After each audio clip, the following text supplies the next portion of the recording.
Hello, people. It's your sister Anyofe Oluwa. Welcome to Conversations with Anyofe.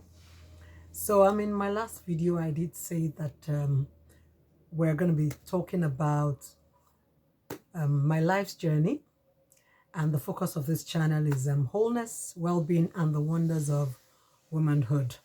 So they say that the best place to start is usually the beginning, Abby. So I will start from the beginning, and the beginning is basically how my hubby and I met at the time, and yeah, so we met through a friend of mine who unfortunately passed on last year. He had gone to our house, one evening they were in the same church, and then he had gone to our house one evening asking for dinner. And she was like, "Get out of here, go and get married, go and get your own wife," and all that. That she was someone else's wife and all that. And I was like, "If you find me a wife, why not?" And she showed him my photo, and Bros just saw his sister that was set, and yeah, so oh, I like her and all that. How can I meet her? And yeah, my friend, she was a much older friend. She was like, "Okay, I think the best thing to do would be I have something with me that Olutoyin loaned to me, so you can just return it to her tomorrow and take that opportunity to meet her." So yeah, Bros did not wait until the following day. That night, he showed up at my house, and I remember that when my mom's help, came upstairs to tell me that someone was looking for me, someone called Kendi was looking for me, and he wanted to deliver a hat that I had loaned to my friend at the time. I was like, okay, she should just collect it. But just as I said that, I don't know, I just had that strong impression that I should go down and collect it by myself. So I went downstairs, and yeah, I met this brother Kendi. And then, yeah, he just struck up a conversation, and we got talking, and, the conversation just flowed like that, and it was easy. So, yeah, he dropped the hat, eventually took off. Of course, from that point on, Bros became a regular visitor at my house, and yeah, so, and this was, we actually met on the 19th of December, 1999, and by the 12th of January, 2000, Bros proposed marriage, and your sister agreed. Yeah, your sister agreed, and I said yes, and he actually wanted us to get married in April of 2000, but my parents were not having it.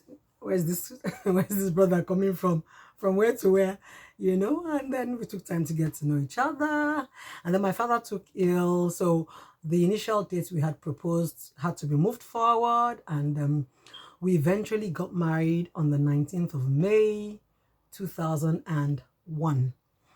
Like every other couple in love, we started well. Our first fight, I think, was 3 weeks into our wedding, into our marriage rather. I had gone out with a friend of mine, I think it was to a naming ceremony or so, and Bros got back about an hour before I did, and he had been waiting outside. I'd locked the door, I had the keys to the house.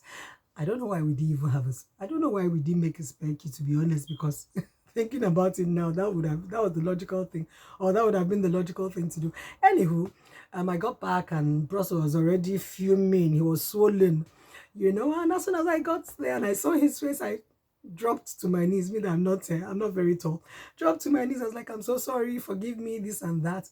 Bros was upset, and he went off on a tangent and just anywho, I begged and begged, new wife now, good wife, and he was so sure upset with me, and yeah, that was it really. That was our first fight, and first of many, to be honest. I'm sure that many of us who have been married for many years will understand that the first few years are usually the most difficult, and yeah, so on and off like that, and then the challenges actually really set in when Kende lost his job. And initially it wasn't so bad. Of course, the first few months were okay. Of course, when he lost his job, I stepped up, and I started to do the things that a supportive wife would have been expected to do. I supported him in every way I could. I encouraged him. I prayed with him. And of course, I was financially committed. Of course, I wasn't earning a lot, to be honest. At the time, as a teacher, I probably was earning about maybe 18,000 or something. But of course, it was just the two of us.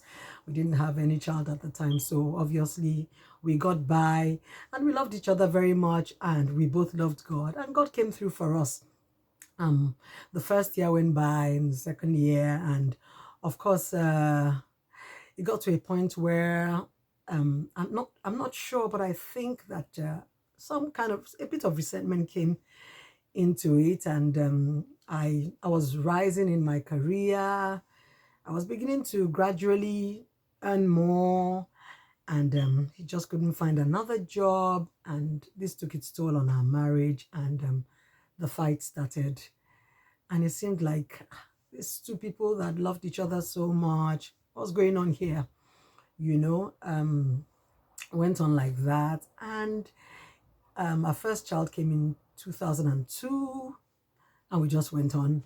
And then in 2005, I was actually the one who suggested that Kenny should maybe go abroad, hustle for a bit, you know, and because I realized that our marriage was suffering because of this job thing and the fact that he couldn't really provide for the family the way he would have wanted.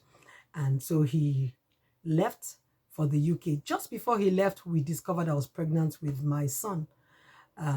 Yeah, but plans had already been made and all that. So I just encouraged him to still go and all that. We would be fine. So he took off, and yes, this was in 2005, and he moved to the UK for about 13 months. And it was when he now came back in 2000 and was it 2006? For my son was 6 months at the time that he came back.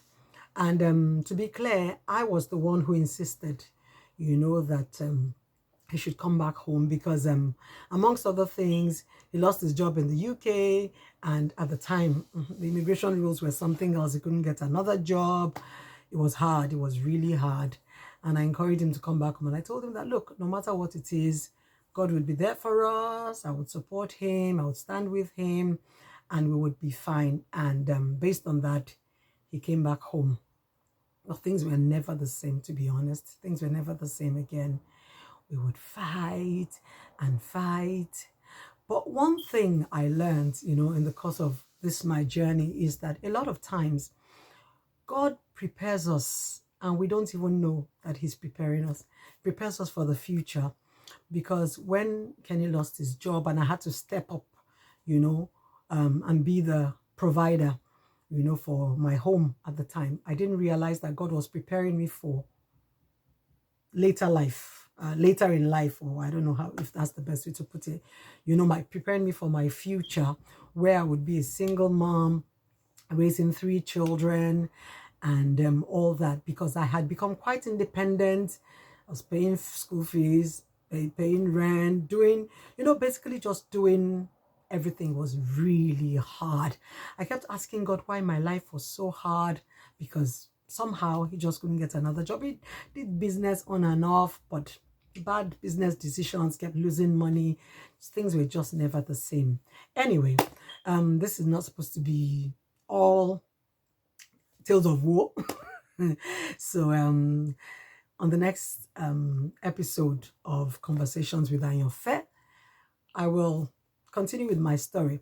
Before I go though, I got comments, you know, people asking about the moment I talked about in my first video. So it was just me, you know, I had a moment at work where it was cultural day at the nursery and the celebration was on, and I was just so excited. And in the midst of the excitement, I thought about where God had brought me from, because the job I left to start this one, I was miserable on that job. I have to be very honest. And I would go into the toilet and cry and ask God, when will this end? When will this end? And then as I sat there, you know, in my element, being so excited and happy to be around the children, I thought to myself, God, you are so good. You are so, so, so faithful. So that was my moment. And it was in that moment that I realized that I needed to share, part of my journey as much as, as I can. So, having listened to, this part of my journey, this part of my story, the question is, does it really matter who provides for the family? Men have been doing the heavy lifting since time began, and well, we don't really hear them complaining. Maybe they're complaining, but maybe I'm just not aware. But to be honest, it's something that, because I think about it from time to time, that maybe if my husband hadn't lost his job at the time, maybe if he had found work or if business had been good, then maybe our marriage would have been stronger, it would have gone back to how it used to be and all that. So let me hear your thoughts on this in the comments section. Drop your comments. If you've had a similar experience, how did you navigate, through that trial? How did you come out of it? If you did come out of it, what caused the change? What brought about the change? Stuff like that. Also, I'd also like to know if marriages can survive the pressure of women as providers in the long term. I know that sometimes, of course, we need to step in for some time if things are rough with the main provider, who really is the husband, in my opinion. But in the long term, can women really survive that pressure?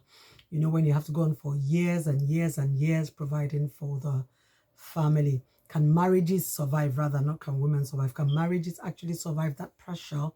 Or is the story always similar to mine? I don't know. Just drop your comments in the comments section. Let's discuss this. So that's it for today on Conversations with Anyofe. Don't forget to subscribe, like, and share. I'm counting on you. All right. Take care. It's bye for now.